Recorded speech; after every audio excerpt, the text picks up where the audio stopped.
निवडली आणि त्याच्यानंतर त्या गव्हर्नमेंटच्या ज्या परीक्षा आहेत त्या परीक्षामुळे त्या उत्तीर्ण झाल्या आणि महसूल सेवेमध्ये तहसीलदार या पदावर 1998 मध्ये त्या रुजू झाल्या. गंगापूर, खुलताबाद, मानवत या 3 ठिकाणी त्यांनी तहसीलदार म्हणून काम केलेलं आहे. आणि तहसीलदार ही पोस्ट कशी असते तुम्हाला माहिती आहे. तुम्हाला सगळे मान सन्मान मगाशी बोलताना त्यांनी सांगितलं मला की तहसीलदार म्हणजे आम्हाला सगळं हातामध्ये येतं, परंतु त्यांनी एक अतिशय चांगला मुद्दा मांडला की ते पद मला होतं ते घरी गेल्यावर मी ते पद विसरून घ्यायचे आणि घरी मी एक सामान्य गृहिणी या नात्याने मी वागायचे.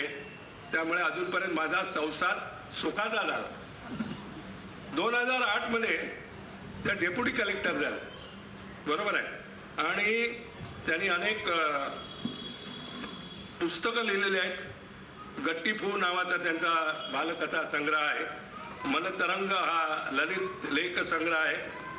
व्यक्तिमत्व विकासासाठी सॉफ्ट स्किल्स वर त्यांनी पुस्तकं लिहिलेली आहेत. तसंच महाविद्यालयीन काळापासून औरंगाबादचे जे आकाशवाणी केंद्र आहे त्याच्यावर त्या कार्यरत होत्या. तिकडे त्यांनी निवेदन केलं आहे. वृत्त निवेदिका म्हणून सुद्धा त्यांनी काम केलेलं आहे. आणि याच काळामध्ये म्हणजे महाविद्यालयीन शिक्षण घेत असताना त्यांनी अनेक मान्यवर दैनिकामधून, मासिकामधून, साप्ताहिकातून सातत्याने त्यांनी लिखाण केलेलं आहे. मला IAS व्हायचं आहे, लीडर इन यू आणि इल्युशन इन युअर सुपर पॉवर ही त्यांची 3 अनुवादित पुस्तकं आहेत. मला वाटतं हे एकमेव असं व्यक्तिमत्व असेल जे डेप्युटी कलेक्टर आहेत आणि ह्या ज्या कला आहेत त्या सगळ्या 64 कला आणि 14 विद्या आपण म्हणतो त्यातल्या बऱ्याचशा कला त्यांना अवगत आहेत. म्हणजे मी त्यांना सांगितलं त्याने अभिनय पण केलेला आहे. मला वाटतं त्याने अभिनय पण केलेला आहे. असं हे बहुआयामी असं व्यक्तिमत्व आज आपल्या व्याख्यानमालेसाठी त्या औरंगाबादहून आलेले आहे. त्यांचं पोस्टिंग आहे पुण्याला, परंतु त्यांच्याशी बोलताना आता असं कळलं की त्या उद्या फ्लाईटने औरंगाबादला जाणार आहेत. म्हणजे एवढ्या व्यस्त असून सुद्धा आमच्या टोपीवाला व्याख्यानमालेसाठी त्यांनी वेळ काढला आणि आज या ठिकाणी आलेले आहेत. मला माहिती आहे की सर्वजण आपण त्यांचं मजेत जगूया हे व्याख्यान ऐकण्यासाठी अतिशय उत्सुक आहात. तेव्हा फार न बोलता मी या ठिकाणी थांबतो आणि मॅडमना विनंती करतो की मजेत जगूया या विषयावर आपले मौलिक विचार आपण या ठिकाणी मांडावेत.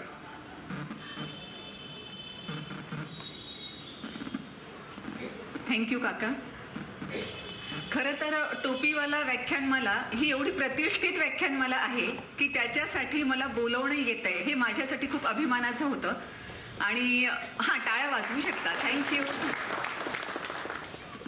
हे सगळं बोलत असताना जस्ट मला या टाळ्यांच्या अनुषंगानं सांगावंसं वाटतं की आपल्या सगळ्यांना पण कदाचित माहीत असेल की जेव्हा आपण टाळ्या वाजवतो तेव्हा ते सगळे ॲक्युप्रेशरचे पॉईंट्स जे असतात ते ॲक्टिवेट होतात आणि ते ॲक्टिवेट होणं आपल्या सगळ्यांसाठी खूप छान आहे. सो अगदी तुम्हाला जेव्हा टाळ्या वाजवाव्याशा वाटतात तेव्हा तुम्ही अगदी मनसोक्त वाजवा असं मी तुम्हाला सांगेन. थँक्यू. म्हणून जेव्हा सामंत काकांनी या टोपीवाला व्याख्यानमालासाठी मला आमंत्रित केलं तेव्हा मलाच खूप आनंद झाला की एवढ्या छान व्याख्यानमालेसाठी आपण जात आहोत. म्हणून अगोदरच मी टोपीवाला व्याख्यानमालासाठी बोलवण्यासाठी संयोजक सामंत काका, देसाई काका त्या सगळ्यांचे आभार मानते. आणि आता मला जे काही बोलायचं आहे ते बोलणं सुरू करते. एक तर मला सगळे दिसत आहेत आपण मॅक्सिमम जण इथे उपस्थित असणारे माझ्यापेक्षा वयाने ज्येष्ठ आहात, अनुभवाने खूप श्रेष्ठ आहात. तुमच्याकडून आम्ही खरं तर भरपूर सारं नॉलेज घेत असतो. अनुभवातून शिकणं तुमच्याकडून आम्ही मिळवत असतो. पण तरी सुद्धा म्हणजे मला इतकी छान संस्कृती आवडते ना की आपण जे म्हणतो की अगदी चराचर सृष्टीमधून सुद्धा काही शिकण्यासारखं असेल तर ते आपण शिकलं पाहिजे. आणि म्हणून कदाचित मला असं वाटतं की माझे विचार किंवा मला जे काही वाटतं, ज्या भावना मी आपल्याशी शेअर करणार आहे ते कदाचित तुम्हाला सुद्धा आवडण्यासारखं नक्कीच असेल. आपल्या सगळ्यांना माहीत आहे का, आता काकांशी बोलत असताना त्यांनी सांगितलं की ते RBI मधले रिटायर्ड ऑफिसर आहेत. आपल्यापैकी सुद्धा वेगवेगळ्या डिपार्टमेंटचे वेगवेगळे जण असणार आहेत. काही यंग मंडळी सुद्धा मला दिसते आहे. पण तरी सुद्धा आपल्या सगळ्यांमध्ये एक कॉमन गोष्ट आहे बरं का. आपण प्रत्येक जण न्यायाधीश आहोत हे माहित आहे. सांगते कसं ते सांगते मी तुम्हाला. म्हणजे बरेचदा बरं ऍक्च्युली न्यायाधीश जेव्हा असतात तेव्हा त्यांच्याकडे काय होतं की कोणीतरी अपील घेऊन जातं की हे असं असं मॅटर आहे ना याच्यात तुम्ही आता निर्णय द्या म्हणून.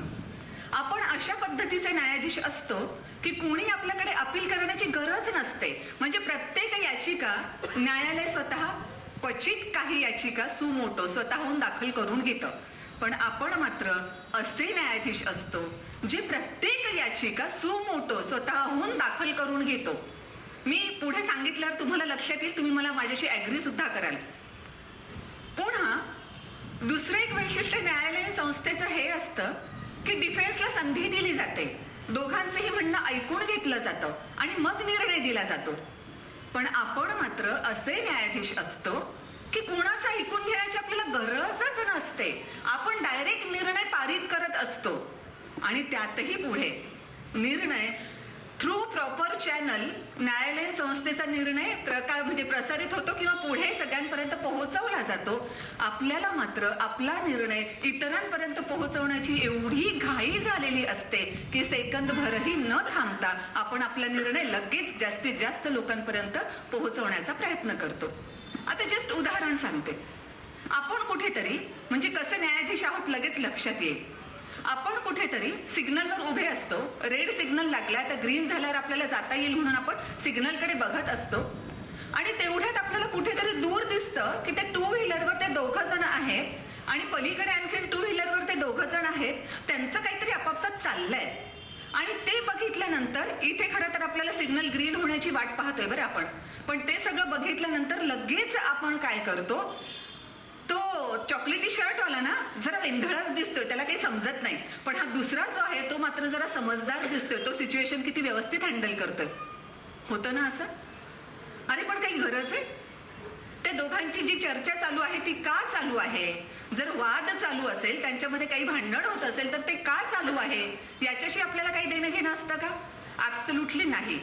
जे काही तिकडे त्यांच्यामध्ये चाललेलं आहे बरं कोणी आपल्याला विचारलं पण नाही की ते दोघांमध्ये जे घडतंय त्यातलं कोणाचं बरोबर आहे कोणाचं चूक आहे कोणीच विचारलं नाही. म्हणजे ना कोणी अपील दाखल केलं ना आपण त्यांना डिफेन्सला संधी दिली. आपण डायरेक्ट हा असा आहे आणि तो तसा आहे असं म्हणून मोकळे झालो. हे आपण लेबलाइज पण करत असतो. फक्त असं बाहेरच्याच लोकांबद्दल करतो असं होत नाही. कदाचित असंही होत असतं की आपले नियर अँड डिअर जे असतात, आपला परिवार आपला फ्रेंड सर्कल जे असतं त्याच्यामध्येही कुठेतरी आपण असं लेबल करतो. त्यांना डिफेन्सची संधी सुद्धा देत नाही किंवा ते त्यावेळेस असं वागले जे आपल्याला वागणं आवडलेलं नाही. ते त्यांचं तसं का वागले हे ऐकूनही घेत नाही आणि आपण असाच काहीतरी निर्णय देऊन टाकतो. निर्णय देण्याची आपली जी घाई असते ती तर असतेच, पण निर्णय सगळ्यांपर्यंत पोहोचवण्याची घाई असते. म्हणून लगेच आपण इतरांना सुद्धा सांगतो तो ना तो तसाच आहे, त्याच्याशी काही जास्त संबंध ठेवण्याच्या योग्यतेचा तो नाहीये. ती ना ती तशीच काहीतरी गॉसिपिंग मध्ये तिला इंटरेस्ट असतो, ते काही फारसे व्यवस्थित नाहीये. हे असं आपण सांगायला लागतो. या अर्थाने जर बघितलं तर मी जे म्हणाले की खरं आपण स्वतःला जजच्या भूमिकेमध्ये बघतो. पण याच्यानंतर म्हणजे खरंच मस्त मजेत जगायचं असेल तर काही गोष्टी सोडल्या आणि काही गोष्टी आपण अंमलात आणायला सुरुवात केली तर डेफिनेटली त्याचा खूप मोठा फायदा होतो. आता आणखी त्यामध्ये एक बाब अशी येते, जसं आपण आपल्यातलं हे न्यायाधीशपणा काढून टाकला पाहिजे, पटकन कोणाला तरी लेबल लावणं हे काढून टाकलं पाहिजे. तशीच आणखी एक महत्वाची बाब अशी येते की आपण सगळेजण क्लब 99चे मेंबर असतो आणि क्लब 99चे मेंबर असणं ही अत्यंत दुःखावह गोष्ट असते. ती आपल्याला त्रासदायक ठरते. क्लब 99ची मेंबरशिप म्हणजे नेमकं काय आहे त्याच्यासाठी तुम्हाला जस्ट त्या माणसाच्या बाबतीमध्ये जे घडलं ते उदाहरण सांगते. मग आपण आपलं जज करू शकतो की येस आपण पण क्लब 99चे मेंबर आहोत किंवा नाही. झालं असं होतं, हा एक मनुष्य, पत्नी, एक मुलगा, मस्त अगदी त्रिकोणी सुखी कुटुंब त्यांचं, हातावरचं पोट जरी असलं तरी सुद्धा खूप छान व्यवस्थित आनंदात राहणारे. आणि झालं एकदा असं, हा मनुष्य जेव्हा जाऊ लागला होता तेव्हा त्याला त्याच्या वाटेमध्ये एक काहीतरी कपड्यामध्ये बांधलेलं सापडलं. त्यानं बघितलं काहीतरी जड दिसतंय, त्यानं उघडून पाहिलं.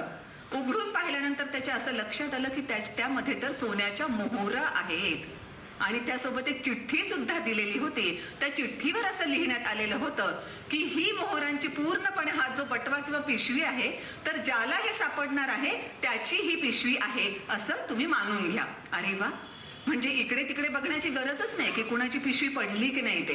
ही पिशवी माझीच आहे. त्याला खूप आनंद झाला. आता कसला तो कामावर जातोय. आता एवढं सगळ्या सोन्याच्या मोहरा मिळाल्यानंतर लगेच त्याला घरी जावंसं वाटलं. ताबडतोब तो घरी गेला, बायकोला बोलवलं, मुलाला बोलवलं आणि इतक्या सगळ्या मोहरा ज्या आहेत त्या अशा खाली काढल्या. सोन्याच्या मोहरा एवढ्या मोठ्या प्रमाणामध्ये आणि सोबत चिठ्ठी की ज्याला मिळेल त्याच्याच ह्या आहेत. तिघही जण खूप खुश झाले. इतकं सगळं, ज्यांनी सोन्याचा एवढूसा भाग सुद्धा पाहिलेला नाही, सोन्याची एक मोहर पाहिलेली नाही, एवढ्या सगळ्या मोहरा आपल्या झाल्यात म्हटल्यानंतर तिघांचाही आनंद खूप अगदी गगनात मावेनासा झाला. आणि अगदी ते सगळं चालू होतं त्यांचं. तेव्हाच मुलगा म्हणाला, आपण मोजूया का या मोहरा किती आहेत ते. आणि हा मोहरा मोजल्या पाहिजे म्हणून 1 2 3 4 मोहरा मोजण्याची सुरुवात झाली. जसा आकडा वर वर वर जात होता तसं यांच्या आनंदाला खूप उधाण आलं होतं की एवढ्या मोहरा. पण एक लेवल अशी आली की मोहरा मोजणं चालू होतं. आता ज्या मोजायच्या राहिल्या त्या अगदी कमी उरलेल्या होत्या आणि नजरेनं त्या किती आहेत हे टिपता येत होतं. पण तेव्हा मात्र त्यांचा आनंद कमी कमी कमी व्हायला लागला. आणि जेव्हा शेवटची मोहोर मोजून झाली तेव्हा तिघही हताशपणे उद्गारले, ओम. फक्त 99 मोहोरा. देणाऱ्यानं आणखी एक मोहोर टाकली असती तर 100 नसत्या का झाल्या. वाईट आहे ना. अगोदर तर एकही मोहोर पाहिलेली नव्हती. आता 99 मोहरा मिळालेल्या आहेत. पण आता वाईट कशाचं वाटतंय. 99च आहे. टाकणाऱ्यानं अजून एक टाकायला पाहिजे होती म्हणजे 100 झाल्या असत्या. राऊंड फिगर आपल्याला आवश्यक असतं ना प्रत्येक ठिकाणी. सो 100 मोहरा झाल्या असत्या आणि आमच्या इतके आनंदी आम्हीच असतो. म्हणून ज्या 99 मोहरा, जेव्हा मोहरा मिळाल्याचा जो आनंद झालेला होता तो सगळा आनंद डाऊन झाला जेव्हा एक मोहोर कमी आहे असं लक्षात आलं. आपणही कदाचित आपल्याकडे जर बघितलं तर लक्षात येईल आपलंही असंच कुठेतरी चाललेलं आहे ना. सगळं काही आहे पण तरी सुद्धा ते एक नाही म्हणून आपल्याला कुठेतरी दुःखी होण्याचं कारण मिळतं आणि आपण त्या कारणासाठी दुःखी होऊन जातो.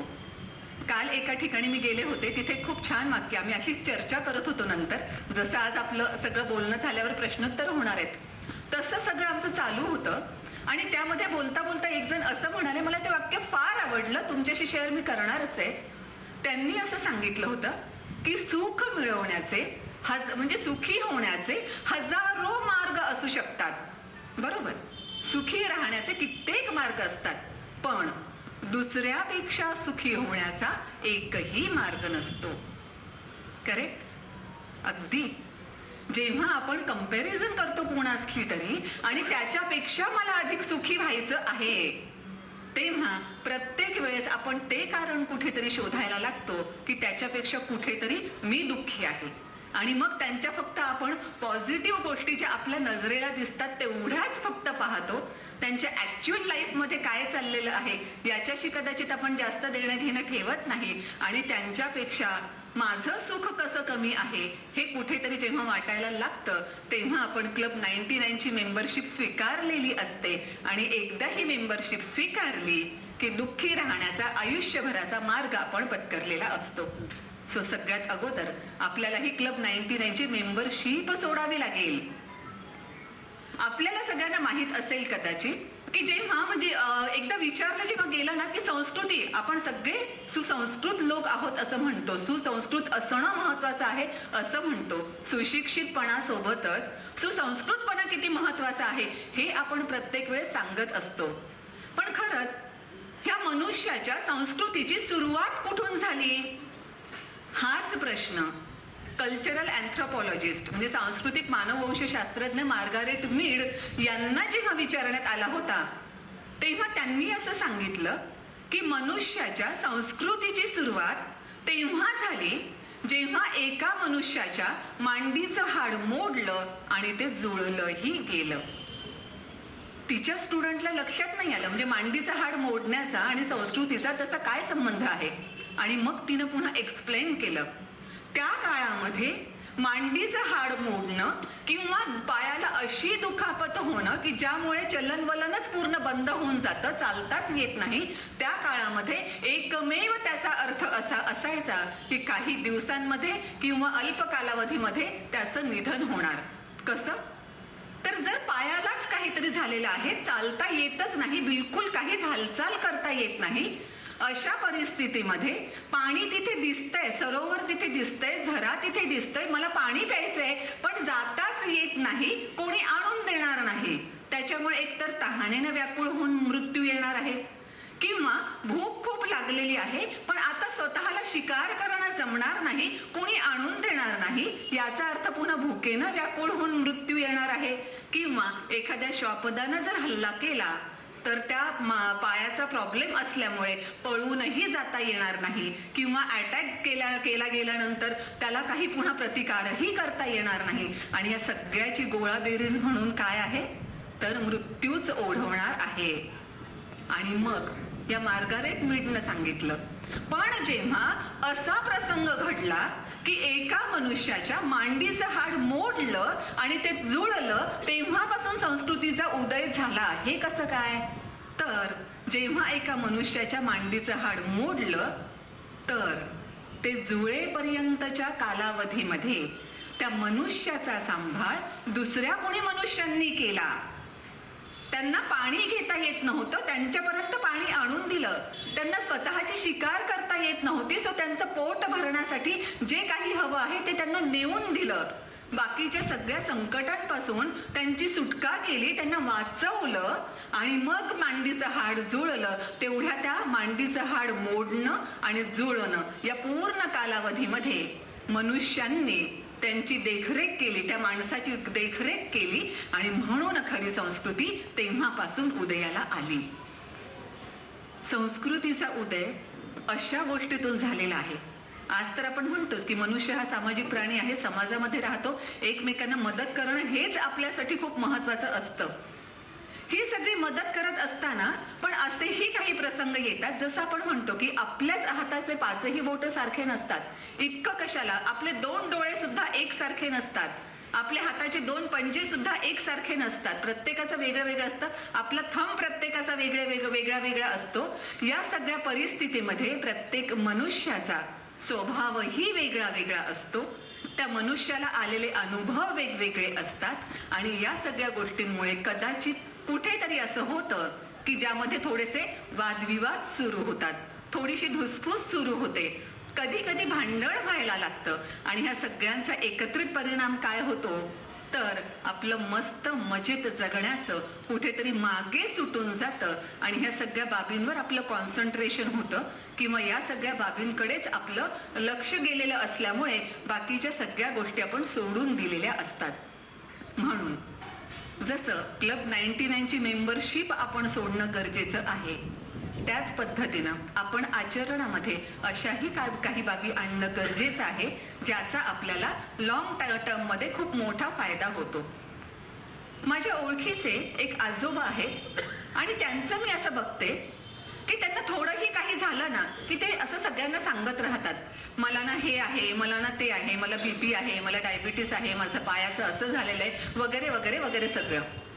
सो माझं त्यांना म्हणणं असतं की हे तुम्ही वारंवार सगळ्यांना जे सांगता ते चुकीचं आहे. कशामुळे? कारण स्वतःभोवती निगेटिव्हिटी आपण ओढवून घेत आहोत. जस्ट एक अंदाज किंवा जस्ट एक आपण उदाहरण बघूया. जर आपल्याला असं कळालं की XYZ यांची तब्येत खूप सिरियस आहे आणि मे बी त्यांना कधीही ऍडमिट करावं लागणार आहे, अशा परिस्थितीमध्ये जर त्यांच्या घरून फोन आपल्याला मोबाईलवर दिसला की इमिजिएटली मनात काय शंका येणार, ओ त्यांच्याबद्दल काही वाईट तर घडलं नाही, याचा अर्थ काय झालं, आपली निगेटिव्हिटी त्यांच्यापर्यंत पोहोचली. सो माझं म्हणणं असं असतं की तुम्हाला तुमची तब्येत खरंच ठीक नसेलही पण तरी सुद्धा सांगण्याची गरज नाही. असं म्हणतात की शेअर केल्यामुळे आपलं दुःख कमी होतं. येस, डेफिनेटली आपण सगळे त्याला ऍग्री करतो, शेअर केल्यामुळे दुःख कमी होतं. पण प्रत्येकाशी शेअर केल्यामुळे कमी होतं का? नाही. आपले अतिशय जवळचे मोजके लोक जे असतात त्यांच्याशी जर आपण शेअर केलं तर डेफिनेटली आपलं दुःख हलकं होतं. पण बघा, बहुसंख्य लोक असे असतात की आपण त्यांना सांगतो सुद्धा, ते ऐकून घेतात, तेवढ्या पुरतं तेवढं ओ असं का, अरे रे असं व्हायला नको होतं, असे काहीतरी उद्गार वाक्य म्हणजे उद्गार वाचक काही शब्द आपल्या समोर टाकतात. पण खरंच त्यांना मनातून तेवढं वाईट वाटलेलं असतं काही माहीत नसतं. अशा वेळेस आपण आपल्या भोवती अजून निगेटिव्हिटी पसरवण्यापेक्षा, कारण होणार काय, आपण जर सांगितलं की मला एवढा एवढा एवढा सगळा त्रास आहे, आता ज्याला सांगितलं तो मनुष्य दुसरा कोणाला तरी भेटेल आणि तो म्हणेल मी यांच्या घरून आलेलो आहे, चर्चा काय होईल, त्याला एवढा एवढा सगळा त्रास आहे. अरे म्हणजे त्रास जो आहे तो केवढ्या किती वेळा रिपीट होतोय आणि तेवढ्या वेळा निगेटिव्हिटी येते. कारण आपण आता जाणतो की निगेटिव्ह वाईब्स आणि पॉझिटिव्ह वाईब्स या असतात आणि त्या खरंच आपल्यावर एवढा परिणाम करत असतात. सो आपणच आपल्या भोवती हे सगळं निगेटिव्हिटीचं वलय का तयार करायचंय? त्यात मुद्दा पुन्हा असाही येतो की बरेच जण, म्हणजे काही विशेषतः मी महिलाही अशा बघितल्या की ज्यांना असं म्हणत असतात त्या की आयुष्यभर आम्ही खूप कष्ट केले, त्याच्यामुळे आता सुनबाई पण आमच्या नशिबाने एवढी चांगली मिळालेली आहे की ती हातात कब्बशी देते आणि कब्बशी हातातून ती घेते, अक्षरशः मला कब्बशी खाली ठेवण्याची सुद्धा गरज पडत नाही. असं जर असेल ना तर मला वाटतं हा उगचचा तोरा सुद्धा मिरवायची गरज नाही अजिबात. मी आणि काका जेव्हा बोलत होतो तेव्हा आमची तीच चर्चा चालली होती की मनुष्य जेवढा ऍक्टिव्ह राहील तेवढा तो एनर्जेटिक राहतो आणि तेवढा तो छान राहतो. पण जर एकदा काकांनी पी.व्ही. नरसिंहराव यांचं जे उदाहरण दिलं ते खूप मनाला भावलं की ते बेड रिडन होते, त्यांना सांगण्यात आलं होतं की आता तुम्हाला नेहमीच बेड रिडन राहावं लागेल. पण जेव्हा ते काही सगळंच राजकारण जरा फिरलं आणि ते पंतप्रधान पदावर गेले तेव्हा इतक्या त्यांनी व्यवस्थित ऍक्टिव्हली काम केलं की ते बेड रिडन असणं त्यांचं कुठल्या कुठे उडून गेलेलं होतं. पण जेव्हा पुन्हा पंतप्रधान पद सोडून ते पुन्हा आपल्या आयुष्यामध्ये परतले तेव्हा पुन्हा ते बेड रिडन झाले. सो मला वाटतं प्राऊडली हे सांगणं की माझ्या हातामध्ये चहाचा कप देणारी माझी सून किंवा मुलगा आहे आणि हातातून घेणारे आहेत, तर यापेक्षा आपण आपल्यासाठी चलनवलन नेहमी कायम ठेवणं. आणि तुम्ही जसे सगळे ऍक्टिव्हली सगळं काही करत असता, सामंत काकांशी पण बोलणं झालं होतं तेव्हा किती ऍक्टिव्हिटीज घेतल्या जातात हे पण मी सगळं ऐकत होते. असं जेव्हा आपण ऍक्टिव्ह राहू तेव्हाच त्याचा खऱ्या अर्थानं आपल्याला फायदा होऊ शकतो. मी बऱ्याच लोकांना हे पण म्हणत असते, म्हणजे आमच्यासारखे जे असतात, कारण मी ऑब्झर्व केलं की घरामध्ये आजी वगैरे कोणी असेल ना तर हे कोणी पण बाहेरचे लोक आले की ते आजींना काय विचारणार, काय आजी कशी आहे तब्येत, का म्हणजे आजीशी आजोबाशी नेहमी तब्येतीचंच बोलायला हवं का? ऍब्सोल्युटली नाही. कुणाशीही भेटल्यानंतर आपण काय तब्येतीची चौकशी करतो का, काय कसं चाललंय वगैरे वगैरे अशा रीतीने आपण बोलतो. पण आपल्याशी जर लोक अशा पद्धतीने बोलत असतील तर आपण सुद्धा बाकी काहीही न सांगता यस अगदी मस्त मजेत अशा रीतीने सुद्धा उत्तर देऊ शकतो. त्या एका प्रसिद्ध व्यक्तीचं, त्या व्यक्तीचं नाव मला नाही आठवते, पण त्या व्यक्तीबद्दलचा प्रसंग इतका बोलका आहे की खरंच आपण तसे विचार अंगीकारले तर आपल्याला किती फायदा होऊ शकतो हे लक्षात येईल. त्या व्यक्तीची 75वी साजरी होण्याचा तो कार्यक्रम होता.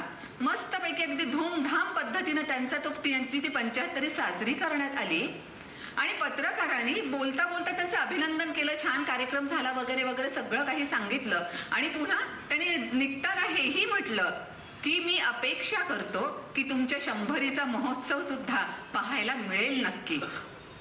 यावेळेस हे मनुष्य अतिशय हजरजबाबी, जे मी म्हटलं प्रसिद्ध व्यक्तिमत्व होतं ते, त्यांनी लगेच काय उत्तर दिलं, का रे बाळा तुला काही आजार बिजार आहे का, तू तर मला ठणठणीत दिसतोयस. याचा अर्थ काय झाला होता की मी तर 25 वर्ष राहणारच आहे, माझी तर 100वी साजरी होणारच आहे, तुला काही प्रॉब्लेम आहे का? सो अशा रीतीनं आपल्याला तो टोलवता सुद्धा येतं की प्रत्येकानं आपल्याला तसंच काहीतरी विचारायचं आणि आपण सांगायचं हे करण्याची अजिबात गरज नाही. मला आणखी त्या फॉरेनच्या एका माणसाचं उदाहरण आठवतं. विमानामध्ये एक जण टॉयलेटसाठी म्हणून त्या टॉयलेटच्या दाराजवळ गेला आणि लक्षात आलं की आतमध्ये कोणीतरी ऑलरेडी आहे. आता पुन्हा एवढं लांब कुठे जाऊन बसायचं म्हणून तो तिथे थांबला, तरुण गृहस्थ. आणि नंतर पुन्हा त्यांना बघितलं की एक वृद्ध गृहस्थ आले फॉरेनर, आणि ते सुद्धा ह्याच्या मागे उभे राहिले. त्यांनी तोच विचार केला की आता पुन्हा एवढं कुठे जायचं, त्याच्यापेक्षा आतमधलं येईल तेव्हा आपण तिथे जाऊया. सो ह्या तरुण गृहस्थांनी काय केलं, हा लगेच मागे सरकला. आपली संस्कृती ना की आपण ज्येष्ठांना अधिक प्राधान्य देणार. हा लगेच मागे सरकला आणि त्यांना पुढे होण्यासाठी सांगितलं. या फॉरेनरने काय केलं माहितीये, त्याने सांगितलं मी उभं राहू शकतो, तुम्ही सुद्धा परत येईपर्यंत मी उभं राहू शकतो, म्हणून तुम्ही मला पुढे जागा देऊन माझा अपमान करू नका, हे त्यांचं म्हणणं होतं. आणि जेव्हा मला वाईट वाटतं काही वेळेस, जेव्हा मी असे काही लोक पाहते की येस वय त्यांचं झालेलं असतं पण तरी सुद्धा ते खूप सक्षमपणे सगळं हँडल करत असतात. म्हणजे मी पाहिलं काही जण इथे तेव्हा उपस्थित असतीलही की आम्ही जेव्हा पायऱ्या चढत होतो तेव्हा काका एकदम फास्ट व्यवस्थित छान पायऱ्या चढत होते. म्हणजे ते 72 इयर्सचे आहेत हे वाटणारही नाही, इतक्या व्यवस्थित पायऱ्या चढत होते. पण दुर्दैवानं काका काही लोक मी असे पाहते की जे खरंच छान पद्धतीने त्यांचं रुटीन करू शकतात, फक्त जी आपल्याला संस्कृतीने दिलेली देण आहे चांगल्याच अर्थाने दिलेली होती, पण कुठेतरी आता आपण चेक केलं पाहिजे की हे करायचं आहे की नाही करायचंय. कुठेतरी कोणीतरी पायरी चढत असतं, पायरी उतरत असतं आणि एकदम कोणीतरी पुढे येतं आणि हात घ्या म्हणतं किंवा त्यांचा हात आपल्या हातात घेऊन त्यांना मदत करण्याचा प्रयत्न करतं. सो त्यांनी सुद्धा या फॉरेनर सारखं त्यावेळेस सांगायला हवं की नाही मी चढू शकेन, जर चढण्याचा कॉन्फिडन्स असेल तर. अदरवाईज आवश्यकता असेल तर मदत घेतलीच पाहिजे, त्यात काहीच वावगं नाही. पण कोणीतरी मदतीचा हात देतंय आणि आपण त्याला नाही कसं म्हणायचं, किंवा अर्थ असा काढायचा की कुणीतरी मला हात देतंय याचा अर्थ मला सगळ्यांच्या मदतीची गरज आहे. सेल्फ पिटीमध्ये सुद्धा काही लोकांना राहणं आवडतं दुर्दैवानं, आणि मग हे सगळेजण माझ्या मदतीसाठी तत्पर आहेत हा त्यांचा कुठेतरी इगो सुखावून जाणारा मुद्दा असतो. सो या सगळ्या गोष्टी लक्षात घेऊन खरंच जर आपल्याला आवश्यकता नसेल तर आपण अजिबात मदत न घेणं हे सुद्धा तिथे अतिशय महत्वाचं ठरतं असं मला ते वाटतं. हेच सगळं बघत असताना काही महत्वाचे मुद्दे आपण हे पण लक्षात घेतले पाहिजे की जे मी म्हटलं की दोन डोळे सुद्धा आपले सेम नसतात, त्याच्यामुळे कोणत्याही दोन व्यक्तींचं वागणं अगदी समान असणं शक्यच नाही. अशा परिस्थितीमध्ये जे वाद होतात, जी धुसफूस होते, त्याचे कुठेतरी छोटे छोटे कारण असतात आणि त्या छोट्या कारणांवरून होणारे वाद किंवा अबोला मात्र फार मोठा असतो. सो तिथे आपण काही करू शकतो का जेणेकरून मजेत जगणं आपलं तसंच छान पद्धतीनं चालू राहील. मला वाटतं येस आपण तिथे सुद्धा करू शकतो.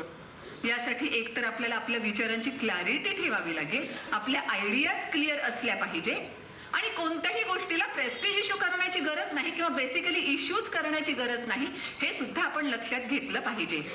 म्हणजे त्या वाघाच्या बाबतीमध्ये जे झालं ते आपण अक्षरशः अवश्यरित्या लक्षात ठेवलंच पाहिजे. या वाघामध्ये आणि गाढवामध्ये वादविवाद चालू होता. गाढवाचं म्हणणं असं होतं की हे जे गवत जे आहे ते निळं असतं आणि वाघाचं म्हणणं होतं गवत निळं कधीच नसतं, गवत हिरवं असतं किंवा वाळलेलं असेल तर असं असतं वगैरे वगैरे. दोघांचाही वाद जोरात चालू, दोघांपैकी कुणीच मागे हटायला तयार नाही. हे सगळं एक माकड पाहत होतं आणि माकडानं शेवटी असं सांगितलं की तुम्ही दोघं आपापसात वाद घालत बसलात तर त्याचं सोल्युशन कधीच निघणार नाही, त्यापेक्षा आपल्या महाराजांकडे जा, ते तुमच्या ह्या सगळ्या डिस्प्यूटचा काहीतरी निर्णय देतील. म्हणून हे दोघंही सिंहाकडे गेले. सिंहानं दोघांचंही म्हणणं ऐकून घेतलं आणि लगेच सिंहानं निर्णय दिला गाढवाच्या बाजूनं. गाढव तो खुश झाला, येस हे सिंहानं सुद्धा महाराजांना सुद्धा माझ्या बाजूने निर्णय दिलेला आहे आणि त्याच्याही पेक्षा त्याला जास्त आनंद झाला की माझ्यामुळे त्या वाघाला शिक्षा फरमावण्यात आलेली आहे, कारण सिंहानं याच्या बाजूने निर्णय देऊन वाघाच्या बाजूनं त्याला शिक्षा फरमावलेली होती. गाढव तर आनंदामध्ये निघून गेलं, पण वाघ इथे परेशान झाला की हे असं कसं शक्य आहे. शेवटी न राहून त्यानं सिंहाला विचारलं की महाराज तुम्हालाही वाटतं का की गवत जे असतं ते निळं असतं, तुम्ही मला शिक्षा फरमावली आहे. तेव्हा सिंहानं उत्तर असं दिलं, गवत निळं असतं की नाही हा माझ्यासाठी मुद्दाच नव्हता, तुला मी शिक्षा फरमावली आहे कारण तू वाद कुणाशी घालत होतास. सो खरंच जेव्हा अशा काही गोष्टींवर, आणि मी बघते बऱ्याच ठिकाणी कार्यक्रमांमध्ये जाते किंवा अनौपचारिक चर्चांमध्ये पण जेव्हा असते तेव्हा सिरियलच्या मुद्द्यांवर सुद्धा वाद घातला जातो. तिनं त्या दिवशी ही साडी घातली होती, ती म्हणते नाही नाही ती साडी ही नव्हती ती होती, मग ती साडी सिल्कची होती, नाही ती सिल्कची नाही ती ह्या प्रकाराची. अरे जाऊ देत ना, महत्वाचं आहे का ते त्यावर वाद घालणं. आणि ती कोणतीही असली तरी सुद्धा ते बाकीचे सगळे बघतील, तुम्ही इथे वाद घालून काहीच उपयोग होणार नाहीये. सो जेव्हा आपण ते लगेच क्लिअर करायला लागू स्वतःला की ज्यावर आपण वाद घालतो तो मुद्दा महत्वाचा आहे का, म्हणजे गवत निळं असतं की हिरवं असतं की काय असतं यामुळे गवताचा रंग खरा बदलणार आहे का ह्या दोघांमध्ये कितीही चर्चा झाली तरी? ऍब्सोल्युटली नाही. म्हणजे त्या बाबतीत तर मला गॅलिलिओचं खूपच उदाहरण आवडतं. आणि त्या गॅलिलिओची विचारांची क्लॅरिटी जे मी म्हणते ना ती तशीच असली पाहिजे. आणि कोणत्या मुद्द्याला मुद्दा बनवायचा, इश्यू बनवायचा किंवा नाही बनवायचा हे त्याच्यावरून तर फार छान पद्धतीनं लक्षात घेण्यासारखं आहे. आपल्या सगळ्यांना माहित आहेच की अगोदर तर कोपर्निकसनं सांगितलं होतं की पृथ्वी सूर्याभोवती फिरते, सूर्य काही पृथ्वीभोवती फिरत नाही. पण त्याच्या सुदैवानं त्यांची नॅचरल डेथ लवकर झाली आणि बाकीच्या समाजाच्या रोषाला त्यांना बळी पडावं लागलं नाही. गॅलिलिओच्या दुर्दैवानं गॅलिलिओनं सुद्धा जेव्हा सांगितलं की सूर्याभोवती पृथ्वी फिरते आहे ते मात्र धर्ममार्तंडांना अजिबात आवडलं नाही. आणि गॅलिलिओ जिवंतच होते अजूनही, त्याच्यामुळे त्यांचा अनन्वित छळ सुरू झाला. त्यांना जेलमध्ये डांबण्यात आलं. आणि आता ते इतके म्हातारे झाले होते की हा सगळा छळ त्यांच्याच्यानं सहन होतही नव्हता. म्हणून शेवटी कुठेतरी तडजोड करता येते का म्हणून त्यांनी प्रयत्न केला. तेव्हा ह्याच सगळ्या धर्ममार्तंडांनी ज्यांनी त्यांना जेलमध्ये टाकलं होतं त्यांनी असं सांगितलं की तुम्ही लिहून द्या की सूर्य पृथ्वीभोवती फिरतो, पृथ्वी सूर्याभोवती फिरत नाही म्हणून. आता यांचा स्वतःच्या संशोधनावर विश्वास होता पण छळ सुद्धा सहन होत नव्हता म्हणून ते तयार झाले लिहून देण्यासाठी. आता पुढचं मला इतकं जास्त आवडतं ना. आणि मग त्या पुस्तकात इतकं सुरेख लिहिलेलं होतं. गॅलिलिओ जेव्हा लिहित होते की सूर्य पृथ्वीभोवती फिरतो, पृथ्वी सूर्याभोवती फिरत नाही, हे वाक्य लिहित असताना ते तोंडानं पुटपुटत होते.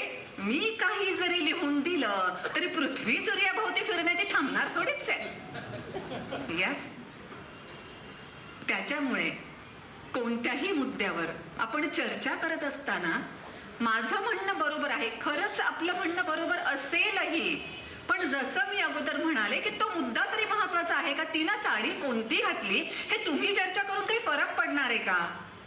किंवा मुद्दा महत्वाचा असेल तर, नसेल तर, किंवा ज्या व्यक्तीशी चर्चा करतोय त्यांच्याशी खरंच ही सगळी चर्चा करण्याची गरज तरी आहे का? जसं गॅलिलिओने लिहून दिलं, तुम्हाला लिहून घ्यायचंय ना माझ्याकडून, ओके लिहून घ्या, पण वस्तुस्थिती बदलणार नाही. सो अशा सगळ्या बाबतींमध्ये आपण तेही लक्षात घेऊ शकतो की आपण त्यांनी समोरच्यानी काहीही म्हटलेलं असलं, आपण आपल्या विचारावर ठाम असू, आपल्याला माहित आहे की ऍक्च्युली हे असं असं झालेलं आहे, तर सोडून द्यायचं.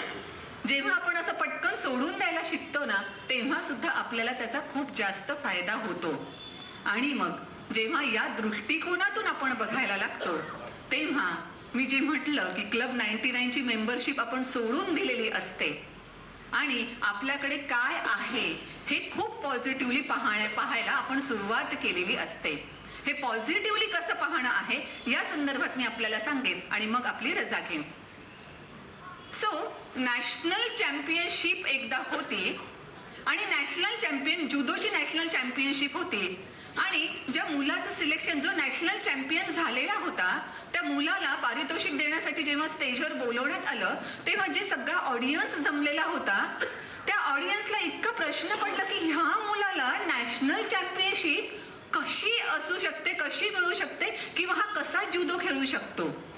आणि अर्थातच हे प्रश्न खूप जणांच्या डोक्यात असणार आहे हे सगळ्यांनाच माहित होतं. म्हणून संयोजकांनी हे केलं की त्याला तर पारितोषिक घेण्यासाठी बोलवलंच, पण 2 शब्द मनोगत व्यक्त करण्यासाठी त्याच्या कोचला सुद्धा बोलवलं. आणि कोच जेव्हा आले तेव्हा प्रश्न त्यांना असा विचारण्यात आला की आम्हाला या विषयावर तुमचं मनोगत ऐकायचं आहे की हा मुलगा जो नॅशनल चॅम्पियन जुदो मध्ये झालेला आहे त्याला डावा हातच नाहीये आणि डावा हात नसताना सुद्धा तुम्ही त्याला कोचिंग दिलं कसं, ट्रेनिंग दिलं कसं आणि त्या ट्रेनिंगच्या जोरावर पार तो नॅशनल चॅम्पियनशिप पर्यंत पोहोचला कसा, ती चॅम्पियनशिप त्यानं मिळवली कशी. त्यावर त्याच्या कोचचं एक सिंपल वाक्य होतं ते म्हणाले की हा मुलगा अगोदर सुद्धा अनेक कोचकडे ट्रेनिंग घेण्यासाठी गेलेला होता, त्यांनी सुद्धा त्याला नाकारलेलं होतं, कारण त्या सगळ्यांनी एकच गोष्ट बघितली होती की त्याला डावा हात नाही. पण मी मात्र एकच गोष्ट बघितली की त्याला उजवा हात आहे. म्हणून मी त्याला सगळे डावपेच असे शिकवले, ज्याला काउंटर अटॅक करायचा असेल तर अपोनंटला ह्याचा डावा हात धरावा लागेल, आणि ह्याला डावा हातच नाही, सो अपोनंट काउंटर अटॅक करूच शकत नाही. आणि जर काउंटर अटॅक तो करू शकतच नाही तर ह्याचे जे काही अटॅक आहेत त्याच्यामध्ये तो सक्सेसफुल ठरेल आणि अवघ्या काही मिनिटांमध्ये तो ती मॅच जिंकलेला असणार आहे. आणि जे घडलं ते तसंच घडलं. म्हणून बरेचदा सगळ्या कामाच्या व्यापामध्ये आपल्या डोक्यात इतके सगळे विचार चालू असतात, अवतीभोवती इतकं सगळं काही घडत असतं की त्या सगळ्या गोष्टींमध्ये आपण सुद्धा काय आहे हे बघण्याच्या ऐवजी काय नाही याकडे कॉन्सन्ट्रेशन केलेलं असतं. बेटर वे आपण यानंतर काय आहे याच्याकडे जर छान पद्धतीने बघायला लागलो तर अनेक गोष्टी अशा दिसतील की हे सगळं माझ्याकडे आहे. म्हणजे मी जसं म्हणाले की इतरांपेक्षा सुखी होण्याचा कोणताच मार्ग नाही, पण सुखी होण्याचे मार्ग अनेक आहेत. सो आपण जर ग्रॅटिट्यूड व्यक्त करायला लागलो की एवढं सगळं छान छान माझ्या आयुष्यात आहे, तर प्रत्येक वेळेस आपल्याला त्या सगळ्याची जाणीव होईल जे आपल्या आयुष्यात आहे. आणि डेफिनेटली जे नाही मिळवायचं असेल तर ते मिळवायचं कसं यावर आपण कॉन्सन्ट्रेशन करू, रॅदर दॅन फक्त नाहीये नाहीये नाहीये म्हणून रडत बसण्यापेक्षा. आणि जर ते नसलं आपल्या आयुष्यात तरी फरक पडत नसेल तर आपण फक्त काय काय आहे हे जेव्हा बघायला लागू तेव्हा अतिशय उत्साहामध्ये पुन्हा एकदा एनर्जी टिकली आपण इतक्या चांगल्या पद्धतीनं मजेत राहू शकतो, जसे तुमच्या चेहऱ्यावरचे अनेक जणांचं मला स्मित सांगतंय की यस तुम्ही सुद्धा सगळे छान मजेत जगत आहात. असं आपल्याला डेफिनेटली करता येऊ शकतं. एवढंच मी आपल्या समोर काही माझे विचार मांडते आणि आपल्याला काही प्रश्न विचारायचे असतील तर आपण विचारू शकता असंही सांगते.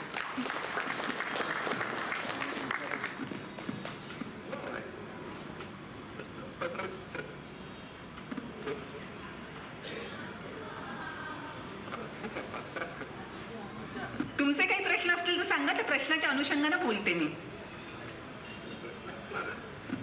कोणाला विचारायचे आहेत का? अरे कालपर्यंत सगळे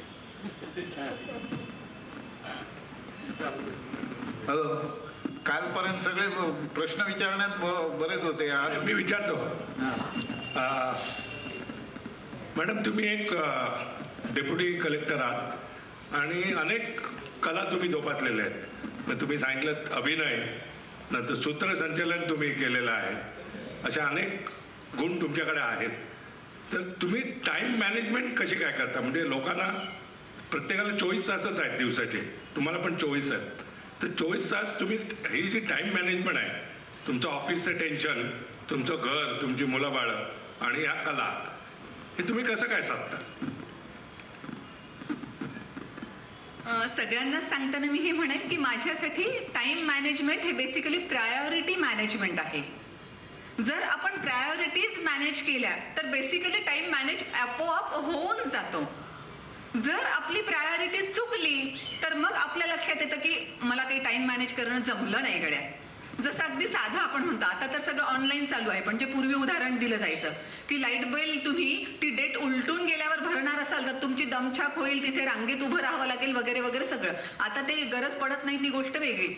पण याचा अर्थ काय, आतापर्यंत तुम्ही जे काम करत होतात त्यामध्ये हे लाईट बिल भरणं ही प्रायोरिटी आपली मागे पडली, ती प्रायोरिटी आपली चुकली, म्हणून टाइम मॅनेजमेंट चुकलं. सो हे अवश्य पद्धतीने मी करते की जेव्हा इलेक्शन असतात किंवा टाइम बाउंड असं काहीतरी आम्हाला टार्गेट दिलेलं असतं तेव्हा बाकीचं सगळ्याच्या सगळं सोडून कॉन्सन्ट्रेशन पूर्ण त्याच्यावर असतं, कारण माझी प्रायोरिटी ती एकमेव त्यावेळेस असते. आणि जेव्हा थोडंफार हे की थोडंफार ते अशा पद्धतीने बॅलन्स करता येतं तेव्हा मग त्या त्या पद्धतीची त्या त्या क्रमाची प्रायोरिटी ठरलेली असते आणि मग ते हँडल करणं सोपं जातं. हा एक महत्वाचा मुद्दा माझ्यासाठी म्हणजे महत्वाचा ठरतो असं मी सांगेन. आणि त्याच्यासोबतच आता काही यंग मंडळी आहे म्हणून मी त्यांना अवश्य सांगू इच्छिते, शिक्षणाचा म्हणजे सिलेबस बदलायचा का नाही बदलायचा, आताचं शिक्षण पद्धती जी आहे ती योग्य आहे का अयोग्य आहे यावर चर्चा करण्याची गरज नाही, कारण आपण डिसिजन मेकिंग अथॉरिटी नाही. डिसिजन मेकिंग अथॉरिटीकडे जर आपलं म्हणणं पाठवायचं असेल तर ते पाठवण्याची वेगळी पद्धत आहे. सो आता या सिच्युएशनमध्ये माझं स्वतःचं असं म्हणणं आहे की शिक्षणामधून आपण जे काही शिकतो त्याचा खरंच उपयोग होतो, जो या टाइम मॅनेजमेंटसाठी सुद्धा डेफिनेटली वापरात आणता येतो. पानिपतचं युद्ध मी काहीतरी 7वी-8वी मध्ये शिकलेली होते. आता माझं 90ला तर 10वी झालंय. त्याच्याही 2-3 वर्ष अगोदर मी पानिपतचं युद्ध शिकलेली होते. सो या सगळ्या अभ्यासातून मी त्या सगळ्या एक उदाहरण म्हणून फक्त सांगते. सो पानिपतच्या युद्धातून मी डेफिनेटली हे बघितलं की पानिपतच्या युद्धात आपला पराभव का झाला, कारण एक तर त्यावेळेस अनेक फ्रंटवर लढलं जात होतं, म्हणून अनेक फ्रंटवर ॲट अ टाइम लढणं अवघड गेलं. आणि दुसराही महत्वाचा मुद्दे भरपूर होते. हे 2 मी महत्वाचे लक्षात ठेवले कारण ते माझ्या प्रॅक्टिकल लाईफमध्ये उपयोगात येणार होते. आणि दुसरा मुद्दा असा होता की ते युद्ध ऍक्च्युली कधी सुरुवात होईल माहीत नाही, म्हणून हे लढाईसाठी गेलेले जे लोक होते ते आपल्या बायका, मुलांना, आईला वगैरे सुद्धा घेऊन गेलेले होते, कारण तिथे देवदर्शनाचे भरपूर ठिकाणं होते. सो युद्ध सुरू होईपर्यंत ह्यांचं देवदर्शन होऊन जाईल असं त्यांचं म्हणणं होतं. पण जेव्हा युद्ध सुरू झालं, पानिपतची लढाई जेव्हा सुरू झाली, तेव्हा सगळ्यात जास्त मॅन पॉवर कशासाठी वापरली गेली? या महिला, मुलं, वृद्ध जे काही आहे त्यांना सेफेस्ट साईड पर्यंत पोहोचवण्यासाठी. म्हणजे ह्या मनुष्यबळाने फ्रंट लढवण्याच्या ऐवजी यांना सेफली घेऊन जाण्यासाठी ते मनुष्यबळ वापरण्यात आलं.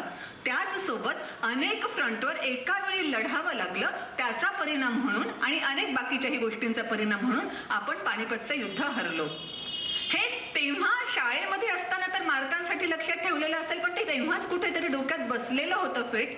आणि जेव्हा मी ॲज अन ऑफिसर वेगवेगळ्या ठिकाणी स्पॉट इन्स्पेक्शन करणं किंवा आणखी काही दौऱ्यावर जाणं हे सगळं करू लागले, तेव्हा अशा पहिला मुलगा जो होता तेव्हा अगदी तान्हा होता. तेव्हा 3च महिन्यांची मॅटर्निटी लिव्ह होती. एखादा महिना विदाऊट पे घेऊन कसं बसं 1-4-5 महिन्यांचा तो झाला, तेव्हा मला पुन्हा कामावर रुजू व्हावं लागलं होतं. अशा परिस्थितीत जर खूप दूरच्या स्पॉटवर जायचं असेल तर मग मला बाळाला सांभाळणाऱ्या आजीबाईंना घेऊन गाडीमध्ये घेऊन मी जात असे. त्यावेळेस सुद्धा प्रकर्षानं माझ्या ही पानिपतची लढाई लक्षात होती. म्हणून असे जे स्पॉट्स असायचे की जिथे मला फुल कॉन्सन्ट्रेशन आवश्यक आहे, थोडंसंही माझं कॉन्सन्ट्रेशन बिघडलं तर प्रॉब्लेम होण्याची शक्यता आहे, किंवा जर मी अशा स्पॉटवर जात आहे की जिथे वादावादी भांडण किंवा लॉ अँड ऑर्डरचाही प्रश्न निर्माण होऊ शकतो, तर तशा परिस्थितीमध्ये मी अगदी जाती न टाळलं माझ्या या आजीबाईंना किंवा मुलाला घेऊन जाणं. आणि हे पण टाळलं की घरी त्याचं काय व्यवस्थित चालू आहे का, त्यानं हे खाल्लं का, बाळ झोपला का, त्यानं ते केलं का वगैरे वगैरे काहीही विचारणं सुद्धा त्यावेळेत मी पूर्णतः सोडून दिलेलं होतं. कारण माझ्या लक्षात असं होतं की जर पूर्ण कॉन्सन्ट्रेशन मी इथे नाही केलं, आता जर माझं कॉन्सन्ट्रेशन डिस्ट्रॅक्ट होऊन मुलाकडे जायला लागलं, इथे जर असा प्रॉब्लेम क्रिएट झाला तर तो प्रॉब्लेम निस्तरण्यासाठी कदाचित मला अजून बरेचदा माझ्या मुलाकडे, बाळाकडे त्या दुर्लक्ष करावं लागेल. बेटर वे आता माझ्या डोक्यातच ते नाही, पूर्ण प्रायोरिटी माझी ही आहे. असं जेव्हा करायला लागले तेव्हा तिथे सुद्धा टाइम मॅनेजमेंट पण व्यवस्थित झालं, प्रायोरिटी मॅनेजमेंट पण व्यवस्थित झालं आणि डिस्ट्रॅक्शनमुळे ज्या चुका होतात त्या सगळ्या चुका टाळता आल्या. म्हणून टाइम मॅनेजमेंट करताना मला वाटतं हे बघायला हवं अवश्य की आपण प्रायोरिटी व्यवस्थितरित्या डिसाईड केली आहे का त्या गोष्टींप्रमाणे किंवा त्या आवश्यकतेप्रमाणे. आय होप याही गोष्टीवर भरपूर बोलण्यासारखं आहे, पण महत्वाचं जे आहे टाइम मॅनेजमेंटच्या दृष्टिकोनातून ॲज अ प्रायोरिटी मॅनेजमेंट मी ज्याला म्हणते ते कदाचित मुद्दा क्लिअर झाला असेल. मॅडम, एक प्रश्न विचारायचा होता मला. आता तुम्ही म्हणाला दौऱ्याच्या निमित्ताने विविध ठिकाणी जाता तुम्ही, तर आता आपण 2025 मध्ये आहोत आणि तुम्ही जेव्हापासून सुरुवात केली ते कट टू आता 2025 पर्यंत, आता आपला आजचा जो विषय आहे जगूया मजेत, तर या मजेकडे म्हणजे एकूणातच समाधानी वृत्तीकडे बघण्याचा किंवा जगण्याकडे बघण्याचा ग्रामीण आणि शहरी भाग असं जर आपण वर्गीकरण करू शकलो तर तुम्हाला काही लोकांच्या माइंडसेटमध्ये, विचारधारेमध्ये फरक जाणवतो? असे काही उदाहरणं तुम्ही सांगू शकता? तुमचं निरीक्षण काय? फरक डेफिनेटली जाणवत आहे, कारण ग्रामीण भागामध्ये सुद्धा आता लक्षात येते की शहरामध्ये गेल्यानंतर प्रगती होते इन द सेन्स शहरामध्ये ऑपॉर्च्युनिटीज खूप जास्त असतात, ज्या ऑपॉर्च्युनिटी ऑपॉर्च्युनिटीज आपण थोडे अधिक कष्ट केले तर त्या ऑपॉर्च्युनिटीज आपल्याला मिळतात आणि आपल्या लाईफचं स्टँडर्ड फार वेगळ्या पद्धतीने मेंटेन होऊ शकतं हे लक्षात येतं आणि मग ते लोक इकडे येतात सुद्धा. हा तर एक मुद्दा झाला. पण दुसरा मुद्दा असाही आहे की बरेच जण या पद्धतीत असतात की आम्ही जसे आहोत तसे सुखी आहोत, त्यामुळे यापेक्षा जास्त काही अचीव करण्याची मला गरज नाही. एक्झॅक्टली मी माझी भाऊजेई सुद्धा सोबत आलेली आहे. आम्ही गाडीमध्ये त्याच गप्पा करत होतो आणि मी तिला बोलताना हेच म्हणाले, या अशा काही लोकांसाठी, त्या लोकांबद्दल पण आमची चर्चा झाली की काही जण म्हणतात की आम्ही जसे आहोत तसेच खूप छान आहोत, आम्हाला आणखी काही करायचं नाहीये. आपल्याला असं वाटतं की अरे तुम्ही हे केलं तर तुमची प्रगती होईल, तुम्ही आणखी पुढे जाल, तुमचं हे होईल ते होईल आपण म्हणत असतो. पण त्यांना त्यांचं म्हणणं असतं की नाही, आम्ही ज्यात आहोत ते सुखी आहोत. सो मी तिला तेच म्हणत होते की डॉक्टर बाबासाहेब आंबेडकर एकीकडे त्यांनी सांगितलं की गुलामाला तो गुलाम असल्याची जाणीव करून द्या, जेणेकरून तो अगदी पेटून उठेल आणि गुलामगिरीतून मुक्त होण्यासाठी प्रयत्न करेल.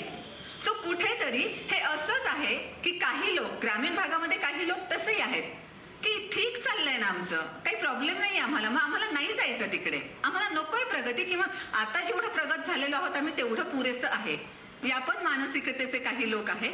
शेवटी व्यक्ती तितक्या प्रकृती आपल्याला ज्या म्हणाव्या लागतात त्या पद्धतीनं तिथेही विविधता दिसते. आणि पुन्हा मग काही जणांचा तोही मुद्दा येतो जो आपण फार अगोदरपासून ऐकलेला आहे की एक म्हणजे साधारण फाटके कपडे घातलेला मनुष्य एका झाडाखाली आरामात झोपलेला होता आणि एक श्रीमंत मनुष्य जेव्हा चालला होता त्याला वाटलं बापरे, हा ह्युमन अवर्स वाया घालवतोय झोपून दुपारी कामाच्या वेळेत, ह्याच्या अंदर फाटके कपडे आहे, यानं जर मेहनत केली तर कदाचित हा खूप पुढे जाऊ शकेल. म्हणून त्याला सांगण्यासाठी हा श्रीमंत मनुष्याने आपली गाडी थांबवली, त्याला उठवलं, त्याला सांगितलं अरे तू हे करू शकतो, ते करू शकतो, ते करू शकतो, हे सगळं केल्यानंतर काय होईल. आणि मग त्यानं सांगितलं तुझं स्वतःचं एखादं मोठं फार्म हाऊस असेल आणि त्या फार्म हाऊस मध्ये एखाद्या दुपारी तू निवांत अगदी झाडाखाली झोपू शकतो. त्यानं तेच म्हटलं, एवढं सगळं न करता सुद्धा मी आता झाडाखाली निवांत झोपतोय ना. सो त्याही मनोवृत्तीचे काही लोक आहेत. पण शेवटी ते ज्याचं त्याचं डिसिजन आहे की खरंच त्याला हवं आहे का तिथपर्यंत आपण जाणीव जागृती निर्माण करू शकतो की तू जर हे केलं तर एवढं तुला मिळणार आहे, त्याच्यासाठी तुला एवढं करावं लागणार आहे. पण करायचं की नाही करायचं अल्टिमेटली ते डिसिजन तेच लोक घेतात. म्हणून काही लोक असेही आहेत आणि काही लोक खरंच प्रगतीसाठी भरपूर मेहनत करून पुढे येणारे सुद्धा आहेत.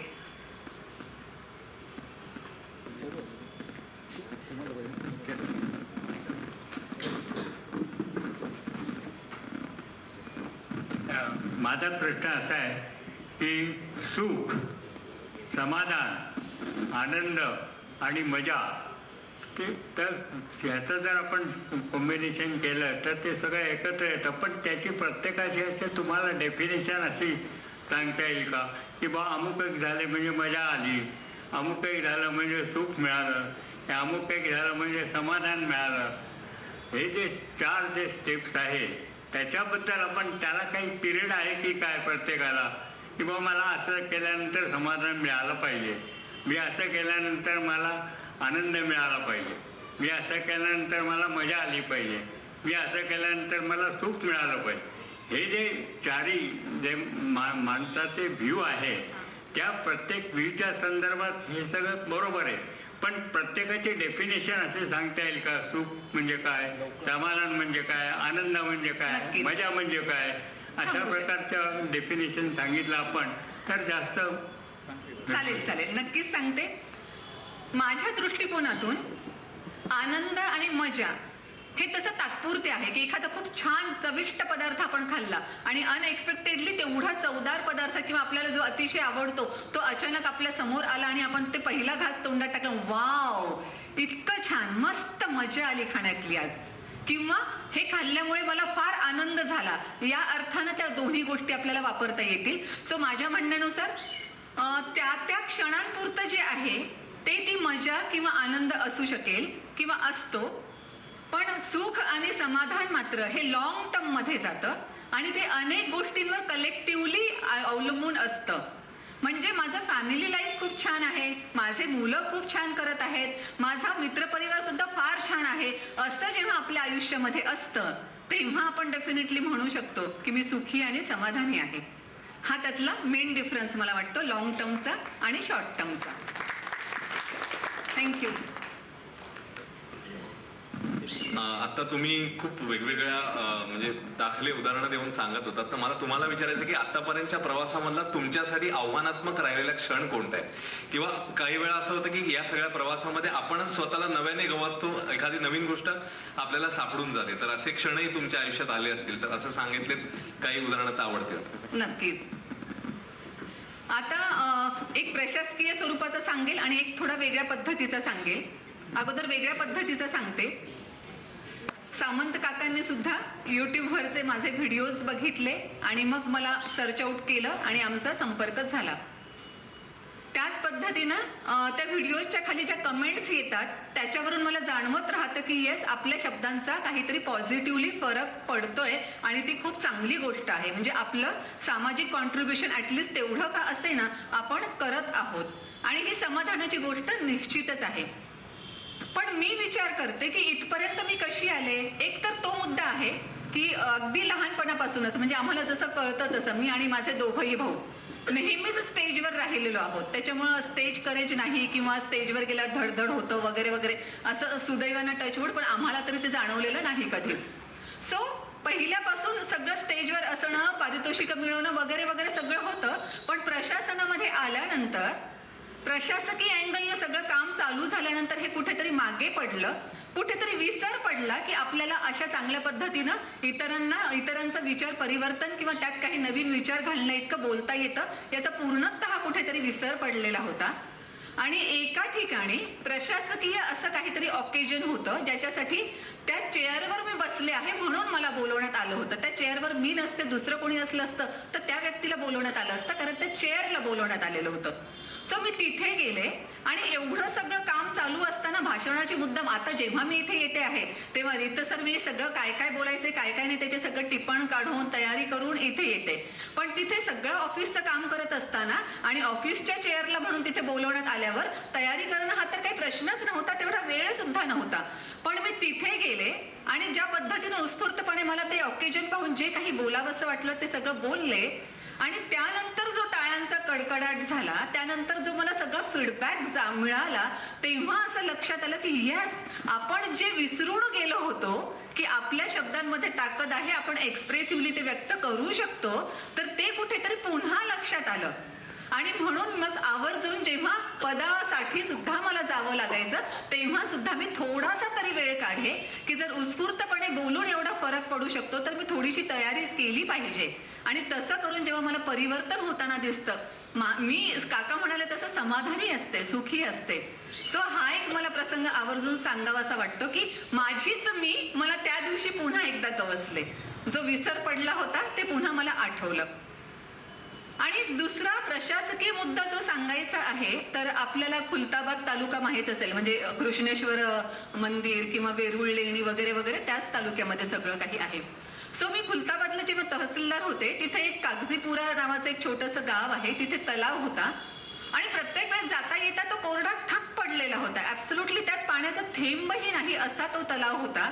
पण नंतर अमृतधारा अभियान कलेक्टर मॅडमच्या पुढाकारानं सुरू झालं आणि मग आम्ही सगळ्या त्या गाळाचा उपसा करणं आणि त्यानंतर त्याची पाण्याची लेवल खरोखर मेंटेन करणं हे जे सगळं काम केलं आणि लोकसहभागासाठी लोकांना पुन्हा मोटिव्हेट करण्याचा मुद्दा आला, त्यांना मोटिव्हेट केलं, त्यांचा सहभाग खूप मिळवला आणि सगळा गाळा त्यातला काढला. आता जेव्हा केव्हा मी जात असते त्या रस्त्यावरून आणि जेव्हा तो तुडुंब भरलेला तलाव मला दिसतो तेव्हा मला ते कुठेतरी छान वाटतं की आपण लोकसहभाग मिळवण्यात यशस्वी झालो. कारण प्रत्येकाला काही लोकसहभाग इतक्या इझिली मिळत नव्हता. स्वतःहून काम करायचं आहे म्हटल्यानंतर येणाऱ्यांची संख्या तशी कमी असते, पण आपण ते करू शकलो आणि त्याच्यामुळे एवढं सगळं पाणी आहे ज्याचा आजही खुलताबाद शहराला पुरवठा होतोय. ती समाधानाची गोष्ट कुठेतरी वाटते. हे असे आनंदाचे क्षण आहेत.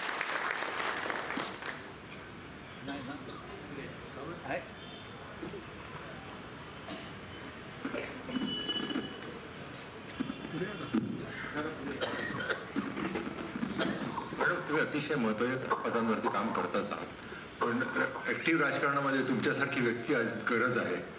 जे परवडलेलं राजकारण आहे ते तुमच्यासारख्या स्वच्छ विचारसरणीची आज गरज आहे. तर तुम्ही यावत अशी इच्छा आहे, तुमचा काय विचार आहे?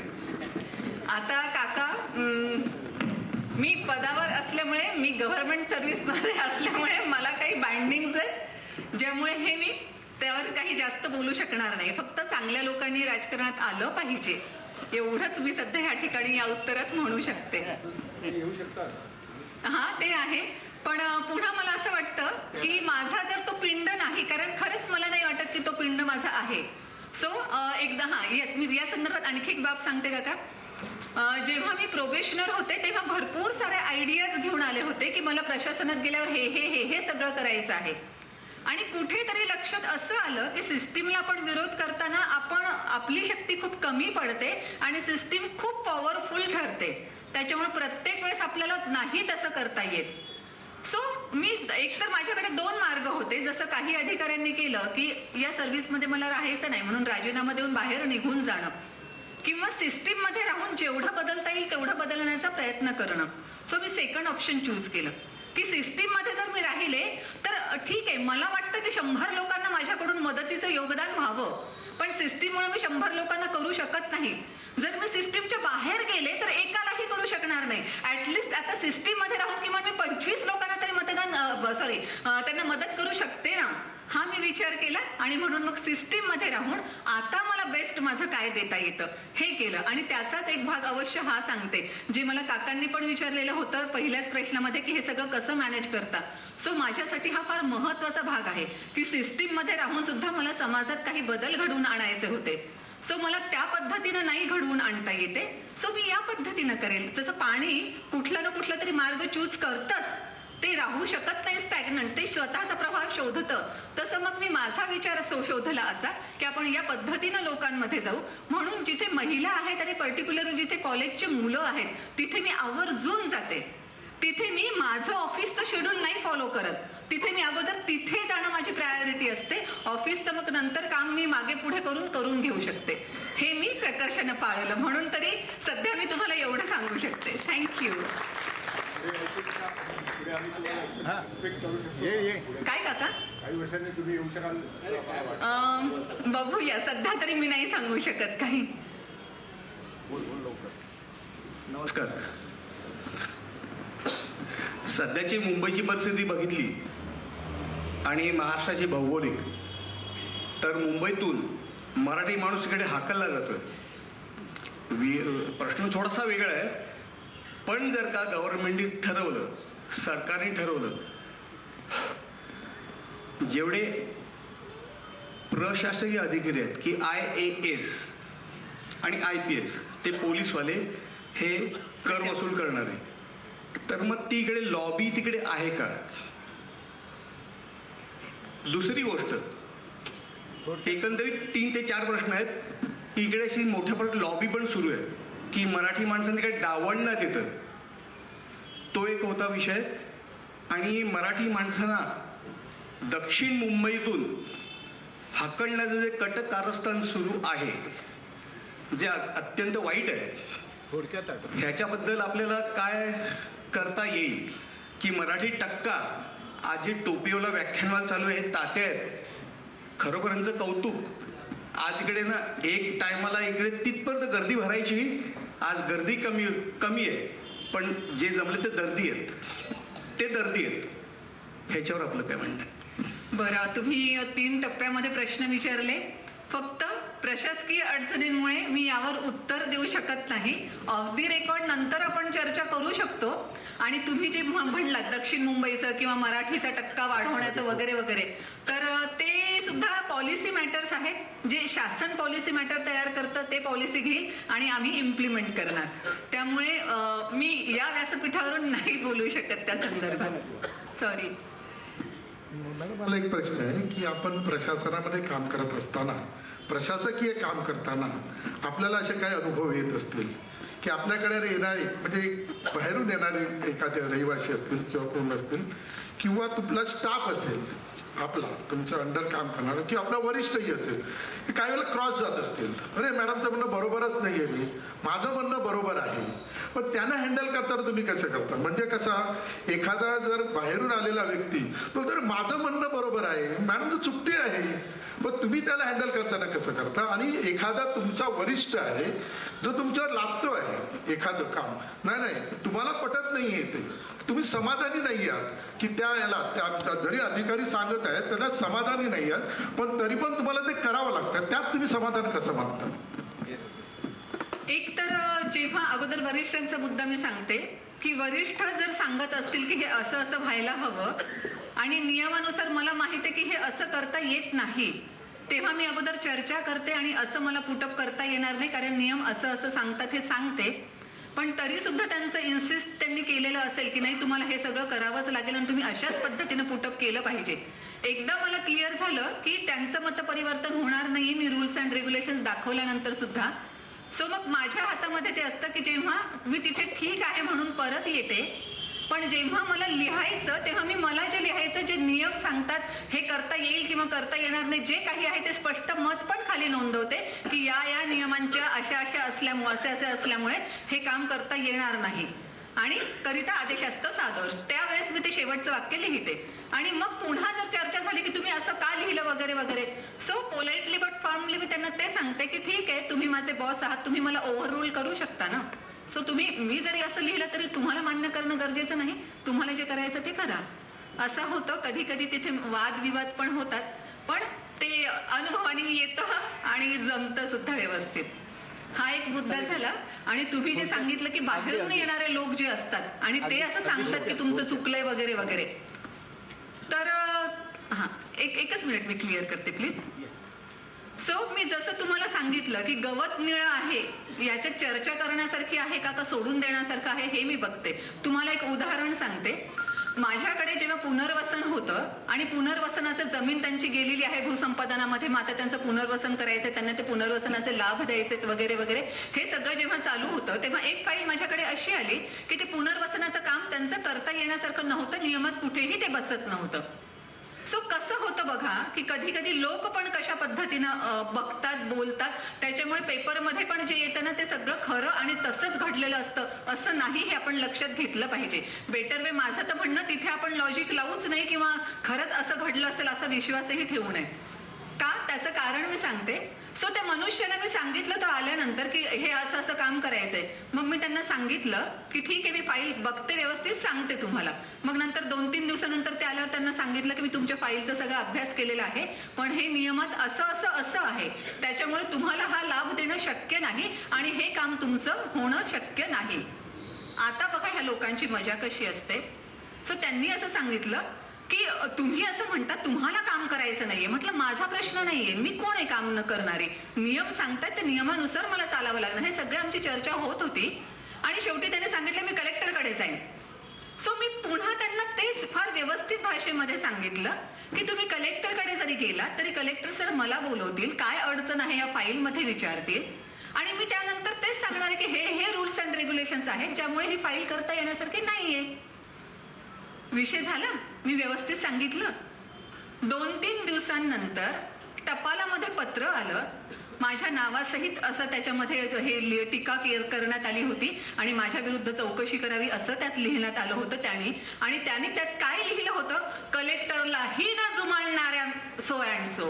आणि त्यांनी सांगितलं की मी कलेक्टरला सांगून तुम्ही कलेक्टरकडे गेलात तरी सुद्धा मी तुमचं काम करणार नाही. तसं कुठे म्हटलं होतं? आणि ही तर प्रोसेस आहे ना की सर शेवटी मलाच विचारणार की ही फाईल का नाही होते. तर हे अशा पद्धतीने काहीतरी लोक कधी कधी वागतात. बाहेर येताना ते असं दिसतं की त्या कलेक्टरलाही जुमानत नाहीत, कलेक्टरलाही जुमानत नाही हा प्रश्नच नाही आहे ना. सो हे असं कधी कधी चुकीचं होत असतं. तर मी जसं म्हणाले की तुमच्या त्या प्रश्नाच्या उत्तरामध्ये की ते गवत निळे वगैरे वगैरे आता ह्या माणसाचे डोकं लावून उपयोगच नाही ना. सो जे काही झालं त्या तोही अर्ज मी पुटअप केला आणि काय काय होतं ते सगळं कलेक्टर सरांसमोर पुटअप केलं आणि ते प्रकरण त्यांनाही पटलं की ठीक आहे या नियमात ते होणारं शक्यच नाहीये. सो तो माणूस अजूनही त्याचं तेच म्हणणं आहे की मी कलेक्टरला काहीतरी चुकीचं सांगितलं म्हणून त्याचं काम केलं नाही, जेव्हा की तसं नाहीच आहे. हे असंही कधी कधी घडतं, पण मग त्या पद्धतीने हँडल करावं लागतं किंवा आपल्याला जो पगार मिळतो त्यातला थोडासा पगार अशाही कारणांसाठी मिळतो हे सगळं सहन करण्यासाठी, अशी मी स्वतःची समजूत करून घेते आणि सुखी राहते.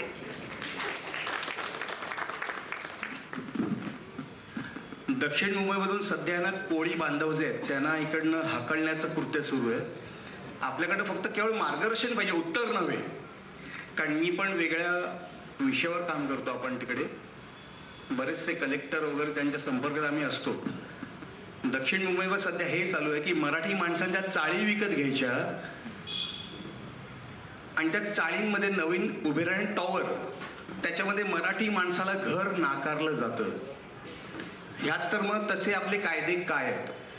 दुसरी गोष्ट, कोळी बांधव जे मूळ मुंबईचे आहेत त्यांना विभागातून इकडनं हाकलण्याचं काम सुरू आहे. का तर इकडे जैन वस्ती वाढली म्हणून. तर ह्याच्यावर मी आपल्याकडे उत्तर मागत नाही आहे. समाजामध्ये आपल्या संविधानामध्ये तशी काय तरतूद आहे. तिसरी गोष्ट, मराठी माणसाला घर विकत दिलं जात नाही. नवीन टॉवरमध्ये मराठी माणसाला घर भाड्याने दिलं जात नाही. बाजूची आंबेवाडी आहे तिकडे मराठी माणसाला घर विकून पण देत नाहीत. ह्याच्यावर मग आपलं काय आहे. ह्याच्यावर आम्ही लढा एक गिरगावातून तात्यांच्या आशीर्वादाने त्यांच्या मार्गदर्शन सुरू ठेवलेलं आहे. ह्याच्यावर काही मार्गदर्शन. अशा काही गोष्टींमध्ये जेव्हा शासनाकडे तुम्ही सगळेजण जाता आपलं निवेदन घेऊन किंवा आपल्या मागण्या घेऊन, तेव्हा शासनाकडे डेफिनेटली या सगळ्या गोष्टींवर चर्चा केली जाते आणि त्यातून मार्ग काढण्याचा प्रयत्न होतो. म्हणून या मध्यंतरी ज्या काही बातम्या आल्या, ज्या काही घटना घडल्या, त्याच्या अनुषंगानं शासनाच्या लेवलवर ऑलरेडी या सगळ्या गोष्टींवर मार्ग काढण्याचं चालू आहे. त्याच्यामुळे मे बी काही काळामध्ये आपल्याला ते निर्णय त्या संदर्भाने घेतलेले दिसतील सुद्धा. पण इकडचे शॉर्ट कर. धन्यवाद.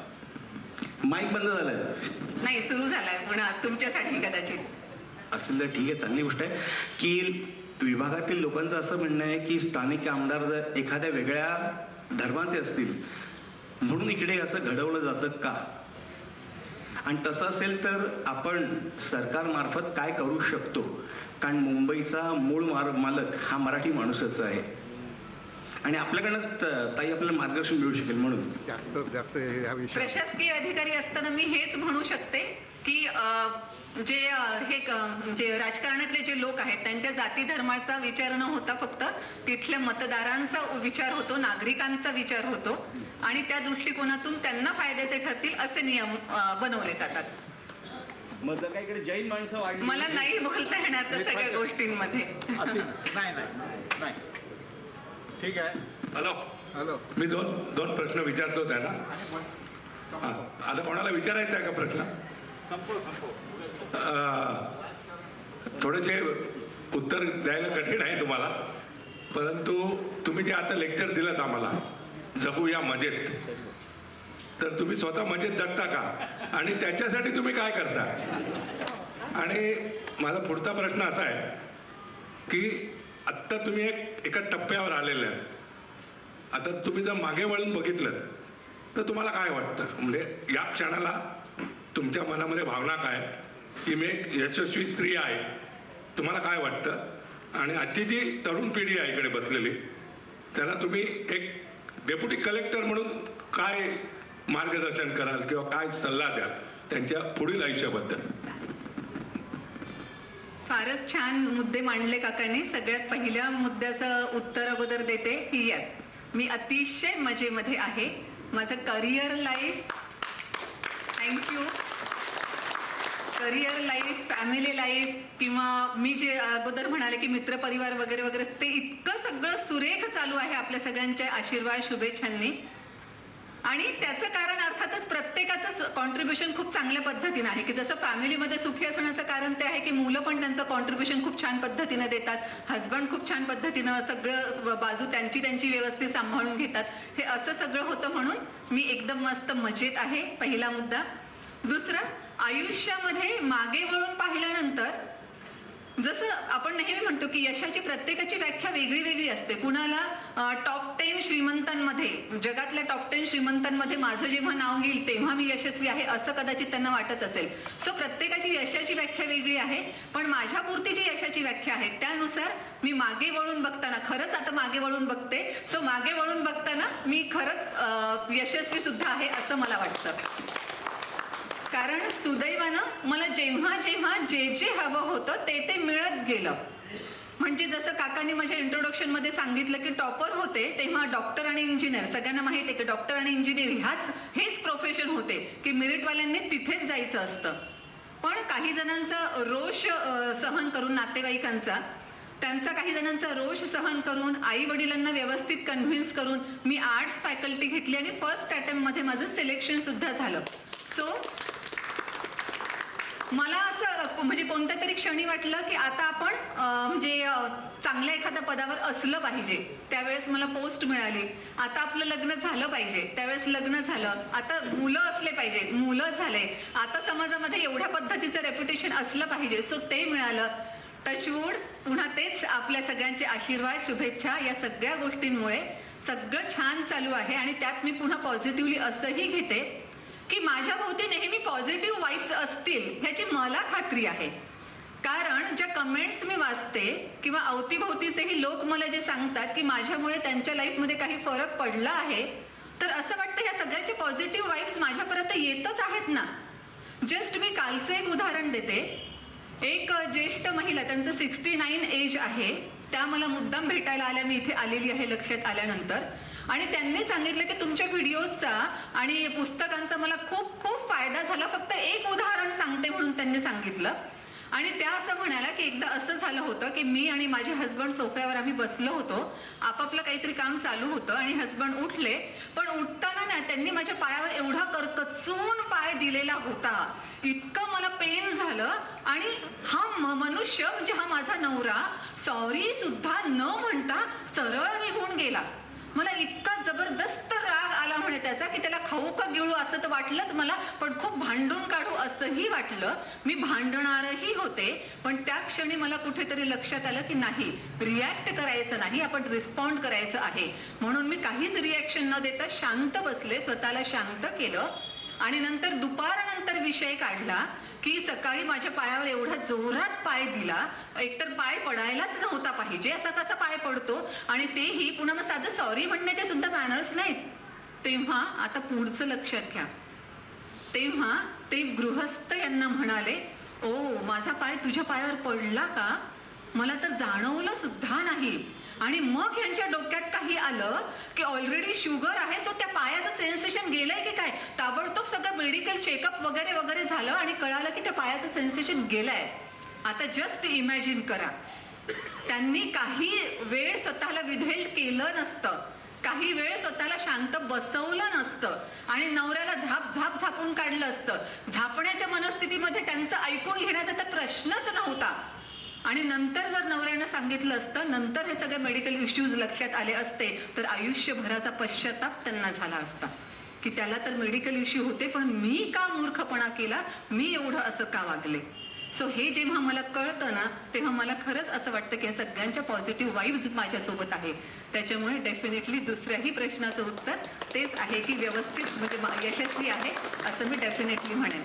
आता राहिला तिसरा मुद्दा, यंगस्टर्स मंडळींना सांगण्याचा, किंवा आपण हे सगळे ज्येष्ठ आहात, आपल्या घरामध्ये यंगस्टर्स असतील तर त्यांनाही आपण सांगू शकता. कसं असतं माहित आहे का, आपण चेसच्या खेळाचं उदाहरण देते की त्या दोघांमध्ये चेसची मॅच चालू असते, आपण फक्त इथे बसून बघत असतो.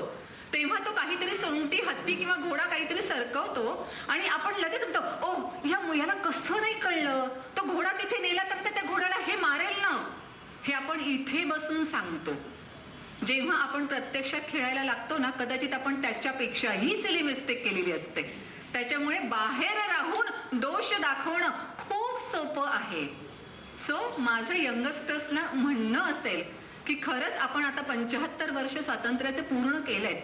आता आपल्याला कुठेतरी ते ध्येय ठेवायला पाहिजे.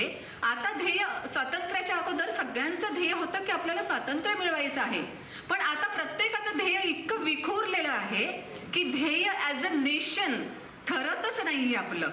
सो ही पुन्हा राष्ट्रभक्ती आपल्यामध्ये आणण्यासाठी, पुन्हा प्राऊडली जनगण म्हणण्यासाठी किंवा वंदे मातरम तेवढ्याच अभिमानानं म्हणण्यासाठी आपल्याला ते काम करावं लागणार आहे.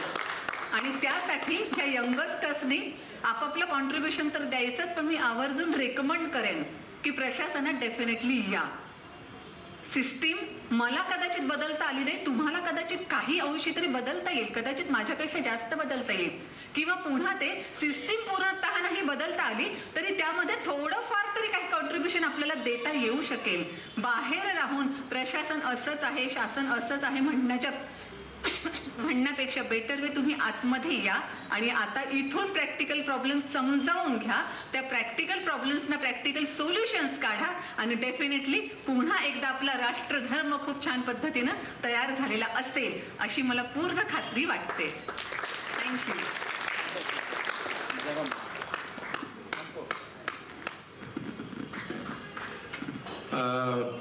मॅडम, आपण जवळजवळ 1 तास आणि काही प्रश्नांना उत्तरं दिलीत आणि थोडक्यात तुम्ही जे काही सांगितलं की क्लब 99चे मेंबर होऊ नका, तुमच्याकडे जे काही आहे त्याच्यामध्ये तुम्ही समाधानी राहा, जे तुमच्याकडे नाही ते तुम्ही सोडून द्या. हा अतिशय महत्त्वाचा मुद्दा आहे. लोक आपल्याकडे काय आहे त्याच्यापेक्षा काय नाही याचा विचार करतात आणि शेवटी आपल्याला कसं जगायचं आहे याच्यावर नाही. मंगेश पाडगावकरांची कविता आहे, सगळी कविता मी काय सांगणार नाही, परंतु ते असं म्हणतात की सांगा कसं जगायचं, कणत कणत की गाणं म्हणत तुम्हीच ठरवा. शेवटचं कडवं जे आहे ते अतिशय महत्त्वाचं आहे. पेला अर्धा सरलाय असं सुद्धा म्हणता येतं आणि पेला अर्धा भरलाय असं सुद्धा म्हणता येतं. मग तुम्हाला सरलाय म्हणायचं आहे की भरलाय म्हणायचं आहे तुम्हीच ठरवा. सांगा कसं जगायचं, कणत कणत की गाणं म्हणत श्रोते तुम्हीच ठरवा. ऍक्च्युली काका समारोप करत असताना मला त्यांना अजिबात डिस्टर्ब करायचं नव्हतं, पण मी जसं म्हटलं की माझे सहकारी सुद्धा आज माझ्यासोबत आलेले आहेत. काल आम्ही जेव्हा बोलत होतो तेव्हा एक्झॅक्टली हाच मुद्दा निघाला होता आणि त्यांनी तिसरं एक डायमेन्शन अजून सांगितलं की पेला सरला आहे का भरला आहे हे तुम्हीच ठरवा. त्याही पेक्षा पेला माझ्याकडे आहे हे महत्वाचं नाहीये का? थँक्यू. तर जवळजवळ 1.5 तास त्यांनी आपल्याला अतिशय मौलिक असे विचार, जगूया आनंदात, मजेत कसं जगायचं याच्याविषयी मांडले आणि खरं तर लांबून आलेले आहे. त्यामुळे आमच्या विनंतीला मान देऊन मॅडम आज आपल्या दिनचर्येमध्ये अतिशय व्यस्त असताना सुद्धा टोपीवाला व्याख्यानमालेसाठी आपण वेळ दिला त्याबद्दल व्याख्यानमालेच्या वतीने मी आपले मनपूर्वक आभार मानतो आणि असाच प्रेम लोक ठेवा, आपले आशीर्वाद आम्हाला हवे आहेत.